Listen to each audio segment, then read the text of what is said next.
Hey, what's poppin'? It's Mad Static, and I feel like Multiversus is simultaneously everyone's guilty pleasure right now. This is a very flawed experience, with tons of problems that don't take much work to pick out at all, but it's also fun. And free.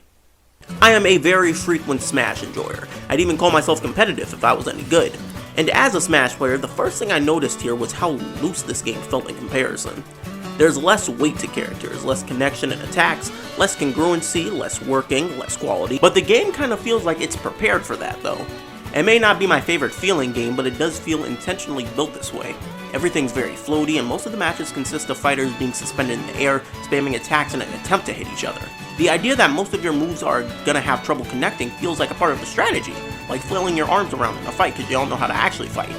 As such, it's important that these characters and their moves have variety, and Multiversus doesn't disappoint at all in that regard. The roster's honestly a bit small, but the characters and classes are so different from one another that you don't even notice. Plus, you have to unlock all of them with gold, giving you time to get used to the ones you already have. Let's look at the objective, factual, confirmed best character in the game.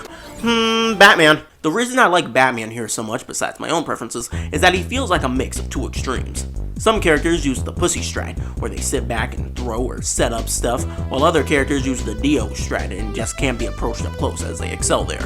Batman feels like a mix of both strategies though, where it's most optimal to run away, set up some smoke, some bombs, and then hit someone with a batarang and rush in and do damage while they're weakened, preferably aiming to knock them above or below the screen's borders. Up, down, left, right, northwest, southeast, under effects, under arrest, carried off, or don't knock out at all. There are so many ways in which characters feel specifically created to kill people. Not only that, but they feel very faithful to the characters in which they're using.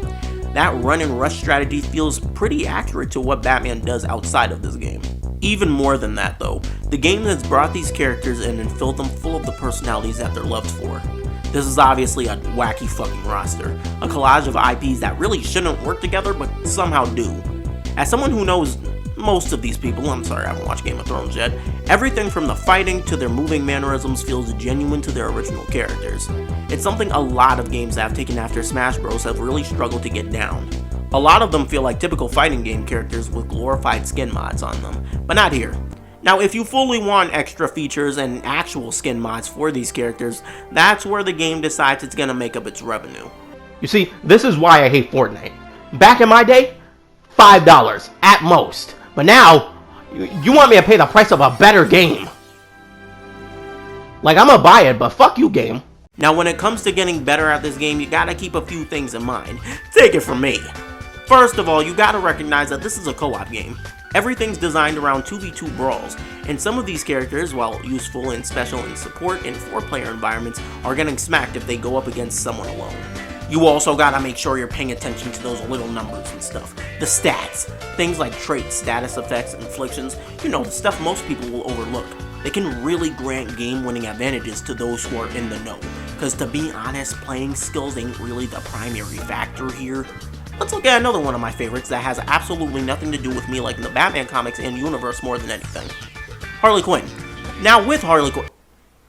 God fuck. Where's my credit card? Now with Harley, I hated her playing as shit. I hated playing as her at first.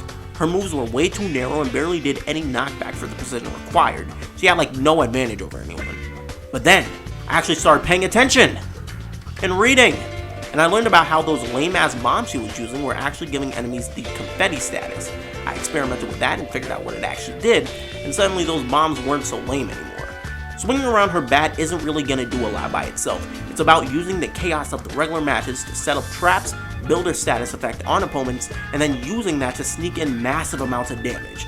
You're not knocking enemies out most of the time, but you'll have a lot of matches that end up with you doing a good 100 to 200 more amounts of damage than anyone else in the game. Despite all the praise I've been giving this game, this is really just the beginning of Multiversus' lifespan. These live service games live and die based on how the teams managing them move forward in the future. And while the game is pretty fun right now and has a lot of potential to get even better, it does need to get better, or I feel like people are just going to get fed up and leave. I hope the game and its team keeps on doing as good as they are right now, but I also wouldn't be too surprised if Warner Bros. Somehow came in and screwed things up, because to be honest, they've been doing that a lot recently. But yeah, I really look forward to see how this game continues. Victory!